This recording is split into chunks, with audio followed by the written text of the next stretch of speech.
Good morning, I'm Craig Negrelli. It's Monday, May 5th, 2025, and these are your Unbiased Updates. President Trump weighs in on the case of Kilmar Abrego-Garcia, what the president said about due process, the U.S. Supreme Court involvement, and who is handling the high-profile deportation case for the White House. Also, it has been closed since 1963 and at one time was viewed as the toughest prison in America. They even made a movie about escape attempts. Why the president wants to reopen Alcatraz. From the Straight Arrow News Studio, bringing the stories that matter to you from across the United States and around the world, these are today's Unbiased Updates. Your Secretary of State says everyone who's here, citizens and non-citizens, deserve due process. Do you agree, Mr. President? I don't know. I'm not a lawyer. I don't know. President Donald Trump discussing whether everyone in the U.S. is entitled to due process as laid out in the 5th and 14th Amendments. He made the comment to NBC News anchor Kristen Welker Sunday on Meet the Press as they talked about the case of Kilmar Abrego-Garcia, the man whose supporters say was mistakenly deported to an El Salvador prison in March. The Trump administration in recent weeks is insisting he has ties to the MS-13 gang and committed domestic violence against his wife. Last month, a federal judge and the U.S. Supreme Court separately ordered the Trump administration to facilitate Abrego-Garcia's return to the U.S. Yet he still remains in a detention facility in El Salvador. His case has become a flashpoint of the Trump administration's mass deportation policy. President Trump says his administration is not defying the Supreme Court's ruling. Are you defying the Supreme Court, sir? No, I'm relying on the Attorney General of the United States, Pam Bondi, who's very capable, doing a great job, because I'm not involved in the legality or the illegality. I have lawyers to do that, and that's why I have a great DOJ. We have a great one. We had a very corrupt one before. Now we have a great one.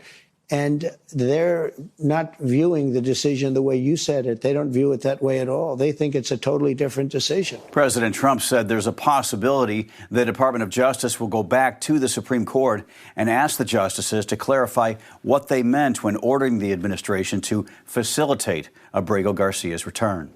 President Trump is hoping to reopen one of the nation's most high-profile maximum security prisons. The president is touting a plan to send inmates to Alcatraz in Northern California. In a lengthy post on his Truth Social, the president said, quote, "Rebuild and reopen Alcatraz.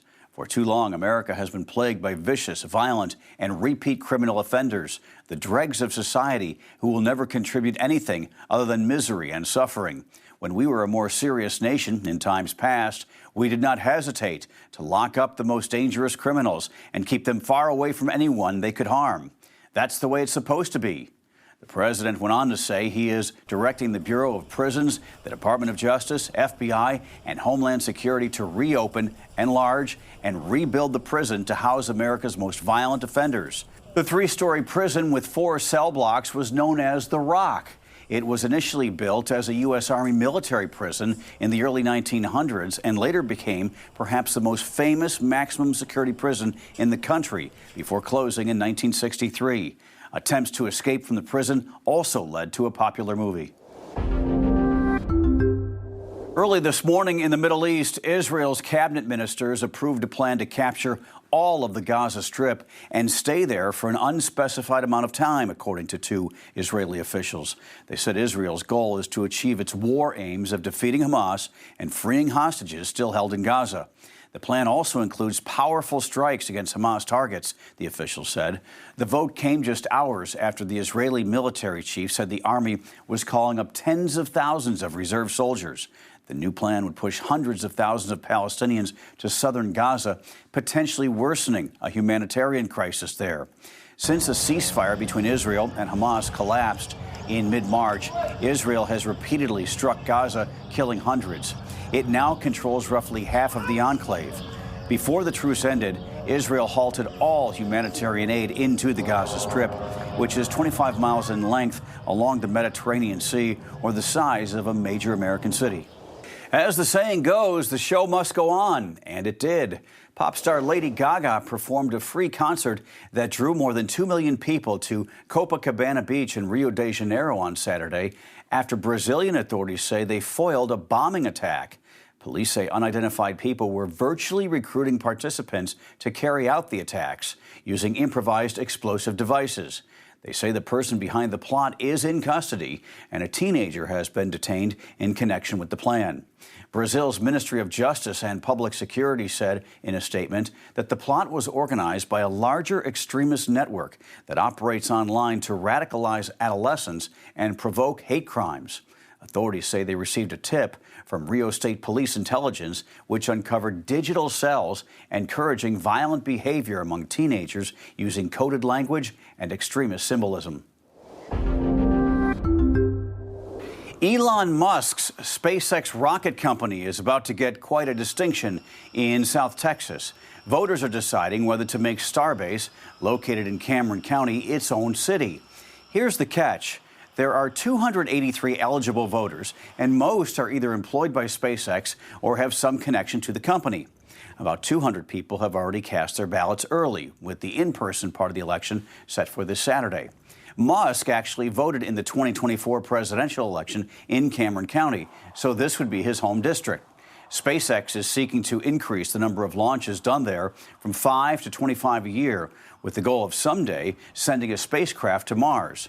About the only controversy with making Starbase its own city is that when SpaceX launches, a local highway, a state park, and a beach have to close.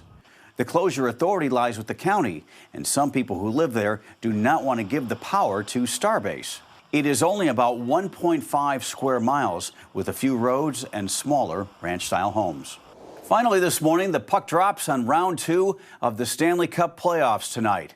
The lineup is now set after the Winnipeg Jets rallied in double overtime to defeat the St. Louis Blues on Sunday night, winning in Game 7 in improbable fashion, scoring 2 goals late in regulation, then winning it in front of their home fans. Incredible comeback. Round 2 starts tonight with the Eastern Conference, the Toronto Maple Leafs hosting the Florida Panthers. Then the Capitals take on the Carolina Hurricanes in Game 1 of their second-round series in Washington on Tuesday night. The Western Conference second round also begins Tuesday with the Vegas Golden Knights hosting the Edmonton Oilers. The Jets will be back on the ice Wednesday for Game 1 against the Dallas Stars in Winnipeg. Went to bed last night. St. Louis was ahead of Winnipeg 3-1. Woke up and Winnipeg had won. Pretty much the same story the night before when Dallas came from behind to beat the Colorado Avalanche. I think you can tell that's all I did all weekend was watch hockey and, well, play a little hockey.